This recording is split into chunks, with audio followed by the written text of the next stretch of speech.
Hi, my name is Shane Lucero, and this is my Spanish language and cultural contact presentation, the first one. So without further ado, table of contents there. So let me go back here, table of contents.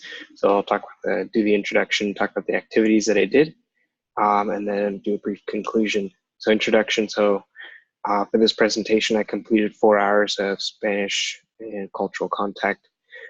So that time was divided between podcasts, the CD Influenza webpage, and then listening to Spanish radio. So podcasts. So the podcasts that I listened to were from Duolingo. So I don't know if you have heard of Duolingo, but it's like this, started out as an app that helps you to learn language. But what's really cool is they have these podcasts that actually my brother is the one who told me about them because he's learning Spanish. But anyway, they have these Spanish podcasts where it's kind of like intermediate level Spanish that they're doing the podcast in. But then they tell a story, and then in that podcast, the story told, they have kind of interspersed in there some English, like a narrator to give you like context. So you have like the story being told in Spanish, and then there's like English narration at different times to kind of give you context as to what's being talked about.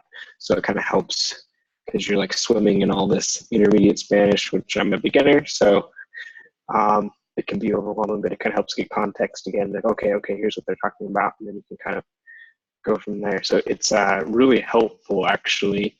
And I was actually like surprised with the stories they told, because it wasn't like so the first podcast that I listened to was a story about someone's father, and it talks about like when they were a kid and all the adventures like their dad like took them on, and just kind of described their life, like places they moved to. That it took place in Venezuela.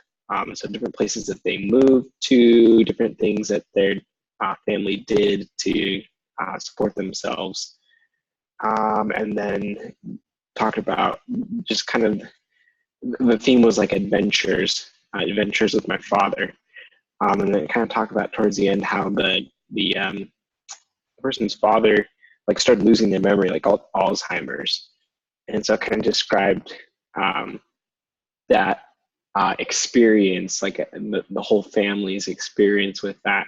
So it was really interesting. It was an interesting story, and definitely helped me to learn Spanish.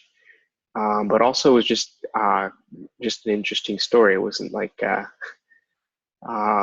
learning about like See Spot Run or something like that. It was like, there's like meaning in the stories as well. And that's kind of the take from these podcasts. They try to emphasize it's not a language learning podcast, but it's a podcast where you're learning life lessons in a different language. So that was kind of cool. So I listened to that podcast. I also listened to I listened to like 4 or 5 different podcasts. I think 4. So there's another one about this time the Spanish narrator was someone from Peru, and they talked about the Peruvian national team in this World Cup. Peruvian national team the World Cup that just happened. They kind of talked about like this guy's a big football or soccer fan, and so he talked about his superstition, basically. Like he says he's not really superstitious, but he like there was this toy, and he called it like naranjita, like I don't know, like a little orange, like it was like a little orange toy that actually belonged to his son, but like it like became like this good luck like symbol. Like he kept it with him when his team was playing, and like it seemed like they kept winning, like all the way through eliminations up to the World Cup, and then they made it to the World Cup like for the first time in like 36 years, and then kind of talked about he actually went to Russia like to go see them play, and then they lost like right away, but it was it was a cool story. Then there's another story was about also someone else from Peru, and he has a Peruvian hairless dog, and like he tells a story about how him and his dog, like he had a girlfriend from America for like that lived in South America with him for like 10 years, but then she went back to America, so he immigrated to America with him and his dog, and to Maine. So this Peruvian guy and his Peruvian hairless dog are in Maine. And so it kind of tells about like the difficulties they had like adapting, like finding work, and like the dog has difficulties adapting too, but then in the end, it seems like things kind of worked out for them.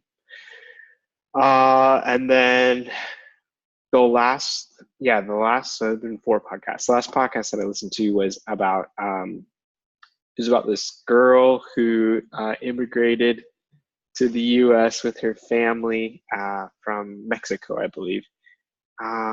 Maybe it's Mexico. I can't remember actually now that I think about it. But anyway, immigrated to Miami, and she'd already like picked up Spanish she'd picked up English because she'd gone to like a Catholic school. But anyway, she like kind of talks about like the struggle she had to like fit in, and how she was like called like a ref, like for refugee, but like other immigrants like that were already like well established. So I didn't even know that was like a term that people were called, but apparently like ref was a term, like a derogatory term.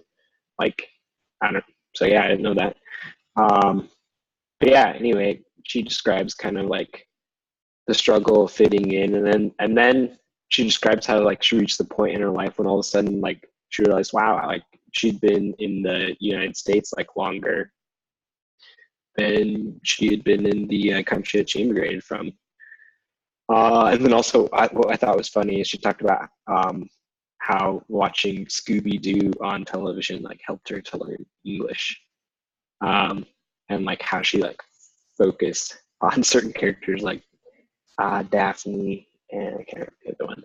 But anyway, she focused like on the certain characters to like help her learn. So I thought that was really interesting. Anyway, those podcasts were really enjoyable and educational, and I highly recommend them. Like some cultural like nuances or practice things that stuck out to me, like family. Family is huge, it seems like, in Latino culture. Soccer, football also seems like an important part. I guess a theme to me that stuck out was just the struggle to fit in, like especially in a couple of these podcasts where they're just, out of their environment that they were comfortable in, and so it's like a struggle to fit in. And it seems like that can echo with a lot of maybe Hispanics and Latinos here in the United States. And then adventure too. It seemed like all these Spanish narrators in these podcasts like all had a sense of adventure. And to me, it seemed like they were pretty brave to do what they did. So yeah, vocab, aventura, problemas de memoria, salir, no recuerda, la Copa Mundial, juguete, can't say it one, toy, supersticioso, futbolero, bosque, perro, inmigrante, and vea Scooby-Doo en la televisión. So I also spent quite a bit of time looking at the CDC influenza webpage, which was really helpful for my healthcare Spanish vocab. There is a lot of important vocab there, and I'll list some of it, but a lot of important vocab. So I work as a nurse in the emergency department, and of course flu season is coming up. So I thought, really focusing on the influenza webpage would help me potentially in the future. So yeah, I learned a ton of vocab, and then there really wasn't much about like culture or any like cultural nuances on the CDC webpage. I tried looking like under frequently asked questions because I know like as a nurse, it seems like Latino culture or Hispanic culture is like there's a lot of focus on like home remedies to help fight disease or cure disease. And there was like, I don't know if it was on purpose, but there's definitely like no mention of home remedies on the CDC influenza webpage that I could find. So yeah, I thought that was interesting that the CDC didn't address any of that at all, like whether some of it was good or whether it was bad. CDC pretty much kept it focused on like, you think you have the flu, here's the symptoms that you have, here's who you should go see, here's what you should take. Talked about antivirals. So yeah, it was good information in Spanish for me to read over. I highly recommend it for anyone trying to improve their healthcare vocabulary, because there's tons of good Spanish healthcare words there. And then last but not least, I definitely spent quite a bit of time listening to 100.3 Latino Mix. I could sing the jingle for you if you want, but I'll spare you. But anyway, I like listening to it, but it's definitely, to me, it's like advanced Spanish. Like the songs and like the ads to me are some of the funnest things to listen to. But it's definitely like Spanish that's super fast for me anyway. So I can kind of just pick out one or two words in the songs and in the ads. But it's good for me, and it helps me kind of like do a check on my comprehension. So yeah, so vocab, it's kind of random stuff, but I'm pretty sure I heard "It's Not Fair" in one of the songs. No es justo, and that's actually a title of the song. I looked it up later. So most of the time when I'm listening to the radio, I'm in my car, so it's kind of hard to look stuff up. I think that's the only drawback to listening to the car, is that you have to try to remember, what you're going to look up. Isla de Cocina, I'm pretty sure it was some ad for like remodeling your house, I think. I think they talked about like someone wanting a kitchen island. Super rapido. Yeah, super fast. Definitely, I feel like there's lots of use of the word super in many of the ads that I heard. Costa a costa, coast to coast. I heard that in a Macy's ad. Bailar, to dance. I heard that in a song. Canción, song. Also heard that in a song as well, surprisingly. Cultural practices, like just the way that things are expressed in music. It definitely seems like there is a way that's unique to Latino music. I appreciate, like, I feel like there's like just like a good strong energy from Latino music as well. And then to me, like the ads and the music, excuse me, emphasize relationships. And I don't know if that's just all music in general, or maybe specifically to Latino music. I think it's really important to Latino music, but it could be important to all music. You could argue that it's important to all music. But I thought that was important. Family, community. That's one thing I noticed from like the ads. Like one of the ads, I think he was talking about Univision. Was talking about like the importance of like news for the Spanish community, that sort of thing.